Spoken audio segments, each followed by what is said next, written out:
То, что елки внезапно позеленели, за одну ночь первыми заметили местные жители. Еще больше удивило проезжающих водителей то, что посвежели деревья только с одной стороны. Задняя часть елок, которую с дороги не видно, так и осталась серой. Двухцветным туям зато совсем не удивляются местные рабочие. Траву вокруг них вот он укосил, убрал. Чем-то опрыскивает, говорит, витамины какие-то брызгает. Может, из-за этого они неожиданно позеленели за ночь. Растения на их глазах покрасил человек со спреем. Распылил всю краску, а когда она у него закончилась, уехал. Приедет ли он еле докрашивать, отделочники не спрашивали. У них самих работы непочатый край. Мемориальный комплекс Атабиит, скорее всего, посетят участники предстоящих в Бишкеке саммитов СНГ и Совета сотрудничества тюркоязычных стран. Туи, видимо, красили тоже к этим мероприятиям. Но, впрочем, стоит совсем немного отойти от маршрута, по которому будет пролегать путь высоких гостей, как перед вами предстанет вот такое зрелище.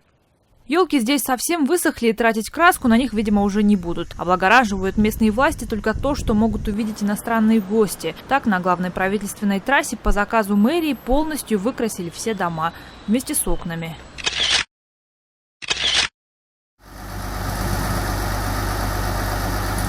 В подготовке к саммиту для бишкекчан приятных моментов было все же больше. Муниципальные власти поработали над внешним видом многих зданий в центре, отремонтировали дороги и даже установили на подъезде к городу шумоизоляционные заборы, которые на деле оказались обычным металлическим ограждением, без пешеходных переходов. Джибек Бегалиева, Бексултан Абубакир Улу, Алишер Муталипов. В настоящее время Бишкек, Кыргызстан.